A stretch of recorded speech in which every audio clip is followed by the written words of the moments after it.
जय माँ बाबा की। आप में से कई लोगों को प्रश्न था, क्या एकादशी व्रत कर सकते हैं? अगर कर सकते हैं तो कैसे करें? एकादशी की उत्पत्ति कैसी हुई? कौन है एकादशी? और क्या तुलसी विवाह कर सकते हैं? शास्त्रोक्त क्या है?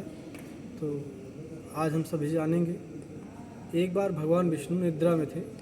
उस समय उनको मारने के लिए मुर नाम का एक दैत्य उत्पन्न हुआ और वह भगवान को मारने के लिए जैसे ही दौड़ा, उसी समय भगवान विष्णु के देह से एक कन्या प्रकट हुई और उस कन्या से जो मुर नामक दैत्य था उसका युद्ध हुआ और फिर उस कन्या ने उस मुर नामक दैत्य को मार दिया।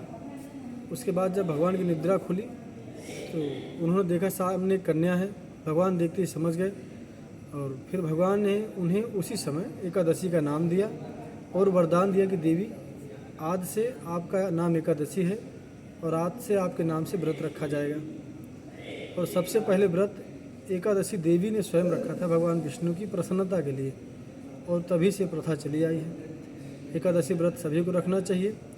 ध्यान रखें, जो विशेष बात है, एकादशी व्रत भगवान शिव को बहुत प्रिय है। लोग वैष्णव अपना अपना करते हैं, लेकिन सबसे बड़े वैष्णव कौन हैं?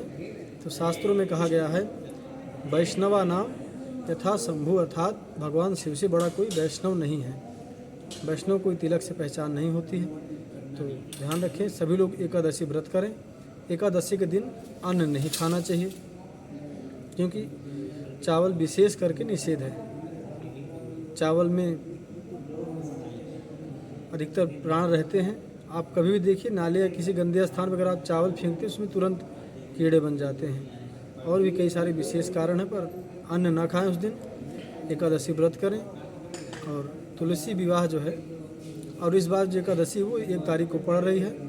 तुलसी विवाह जिन लोगों को करना है वो 2 तारीख को करेंगे। ध्यान रखें, तुलसी विवाह में पूरी विवाह विधि होती है और उस दिन बहुत से लोग शालिग्राम भगवान की तुलसी जी के साथ विवाह कराते, तो वह गलत है। शास्त्रों में ऐसा निषेध है।